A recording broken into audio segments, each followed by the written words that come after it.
We are here at the Oregon Council for Social Studies Conference in Grand Ronde, Oregon, with Stephen Beckham, author of Oregon Indians, Voices from Two Centuries.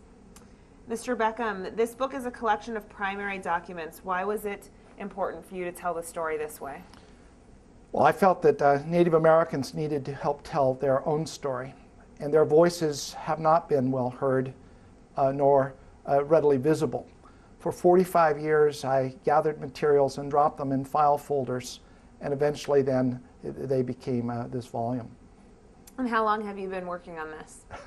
Well, the book really started in 1964 and culminated when it was published by Oregon State University Press. But in addition to the documents, the volume has a series of essays that provide the historical context or chronology that introduces each of the periods in federal Indian policy.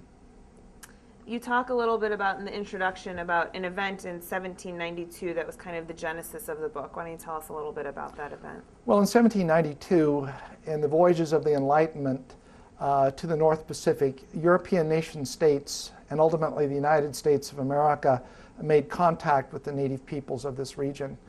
To me, one of the electrifying moments was sitting in the British Museum Library in London and reading the diaries of the Vancouver expedition. And in one of those diaries appeared the word Srilasi, Srilasi. And I thought, oh my goodness, what does this word mean? So when I returned to the United States, I contacted a linguist, an Athabascan scholar named Victor Gala.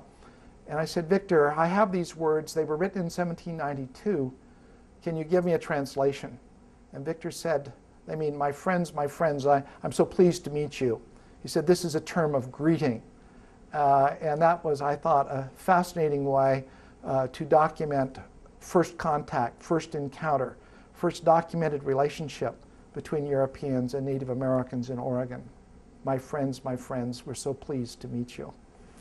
The titles of the chapters include Removals and Reservations, Walking to White Man's Land, and The Disastrous Policy of Termination. But you end on a happier note with the last chapter titled Restoration of Hope, which talks about the last 30 years of the 20th century. Where is the U.S. today on their relationship with American Indians, and have we seen much improvement in the 21st century? We've seen significant improvement in the last 30 years in terms of federal policy and program. It really commenced with the Indian Self-Determination Educational Assistance Act, when tribes were given more and more power to take charge of their own destiny.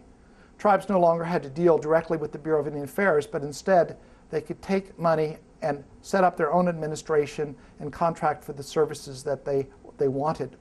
This empowerment also came in the area of education, where tribal people were able to work with local school districts to develop curriculum, participate in teacher training programs, acquire curricular materials, everything from text to visual information, and help operate summer culture camps. So this empowerment came gradually, starting with the 1960s, 1970s, and then grew dramatically with the impact of the Indian Gaming Regulatory Act. By 1990, Oregon tribes had secured compacts with the state of Oregon and were poised and ready to establish casinos. Casinos mean dollars, and dollars give the tribes an opportunity for self-determination and program development, unlike anything that had occurred previously.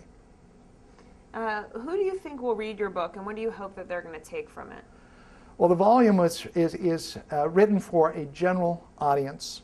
I hope in particular that teachers and students will encounter it, because there are the primary materials and voices from the past that speak to events pivotal in Native American history. It gives a student an opportunity to hear a voice, to read a text, and then weigh the consequences of what has been said and what does it mean. Your book was over 500 pages. How did you decide what documents to leave out? Well, that was a hard decision because I left out 2/3 of those that I had selected. In other words, this is the tip of the iceberg of the information that was out there. But I tried to select documents and voices from people or events that really mattered or countered. Many of the things that are described in the book or recounted in the book are turning point events, such as the decision to terminate Western Oregon tribes, or the decision to open a reservation for homesteading and Euro-American settlement.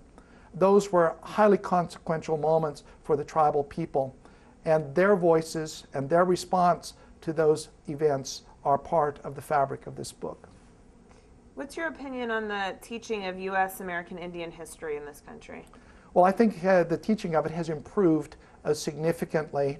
There's much greater cultural sensitivity and awareness and embrace of the multiple ethnicities of the United States since the Civil Rights Movement of the 1960s.